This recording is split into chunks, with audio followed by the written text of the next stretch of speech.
আমাদের সংসদ সদস্য হিসাবে আমাদের মাদারপুর 3 আসনের জনগণের প্রতি যে কৃতজ্ঞতা এবং তারা যে আমাকে ভোট দিয়ে নির্বাচিত করেছে, তাদের উপর আমাদের দায়িত্ববোধটা আরও বেড়ে গেছে।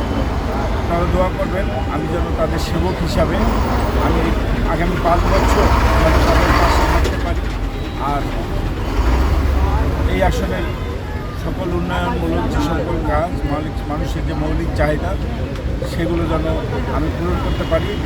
আগামীতে তারেক রহমানের নেতৃত্বে যে সরকার গঠন হলো, আশা করি ইনশাআল্লাহ সকল সময়ের চেয়ে এই সরকার মানুষের বান্ধব হিসাবে এবং দেশের স্বাধীনতা, গণতন্ত্র, সার্বভৌমত্ব রক্ষার ক্ষেত্রে ভূমিকা রাখতে পারবে। আমি বলা না, মন্ত্রী তো আর সবাই হবে না।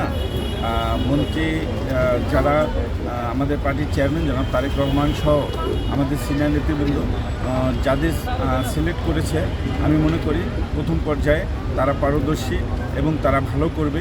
এই কারণে এই দল সিদ্ধান্ত নিয়েছে।